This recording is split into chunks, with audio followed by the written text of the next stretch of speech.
Okay, so let's talk about this artist. Who's this now? This is an Italian artist that I stumbled upon a few years ago named Sergio Toppi. It's much more detailed than Mignola's work, so I think we're looking at kind of a completely different visual language. Going back to what you mentioned earlier, Mike, with the idea of contrast and lights and darks and carrying somebody's eye through the page, I'm focusing on this because it's so detail-oriented.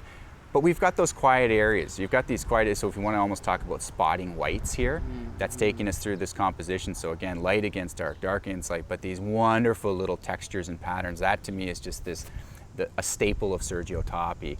And these terrific breakdowns and stylizations of background information. So, you know, we all have an idea of, hey, what's this tree gonna look like? What's that plant gonna look like? A Toppi plant or a tree or flora, fauna, whatever, is completely, it's such an original vision and interesting for me. That's why I've been so drawn to this work. So I'm excited to kind of share it with everybody here so you get a chance to see this for the first time. I mean, my first impression is probably that it reminds me of Sean Murphy, who we're both huge fans of. Yeah. I kind of want to see more before I make any judgments. Yeah, no, it's beautiful and it's like, through it. Maybe because he's an Italian artist, but it kind of straddles the illustration, fine art kind of.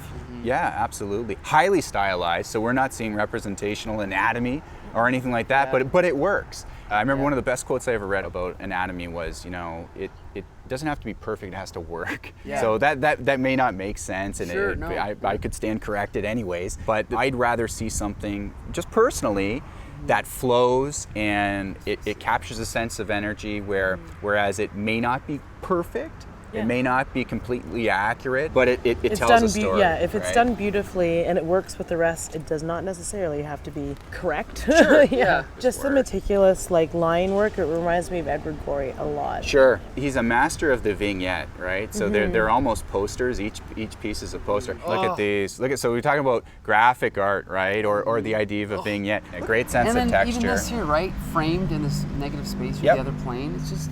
And that white space to give the viewer a place to rest. It's that old debate of, is it dead space or is it active background? And an artist of this caliber, again, knows how to plan and arrange these compositions so that negative space works, and it works with all of those foreground elements. Just beautiful work. So overall, let's just sum up the segment. Just some great comic book art here. Yes. You coming from a background of graphic design, could you briefly say, I mean, what is the biggest misconception about, I guess, comic book art, would you say? Oh boy. Well, and I don't think it's true at all anymore, but that maybe there is a perception in the past that it was pulp art and it wasn't valued. I think the comic art being created today is as exciting as it's ever been. We're seeing all of these people stand on the shoulders of the Kirbys, etc., and the Wrightsons, the Kalutas. You can't work in this genre and not have talent. You can't work in this genre. I think, first of all, it's so competitive. You've got to be good. And I think that today there's so, well, we'll debate.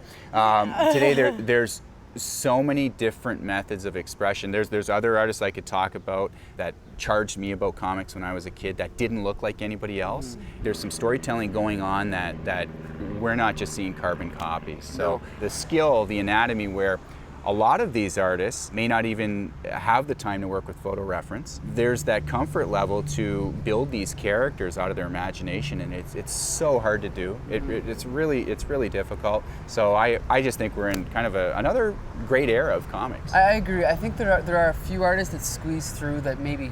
Sure. There's always going to be nepotism and whatever, but overall, I have no complaints. I think there is like a vanguard of artists right now that are working that are better than they've probably ever been, I think. Sure. At least on a technical level. I mean, I still think that the 60s guys probably were the best storytellers. Sure. But as far as the actual technical ability of these newer artists, just unmatched. Yeah, incredible. It's terrific.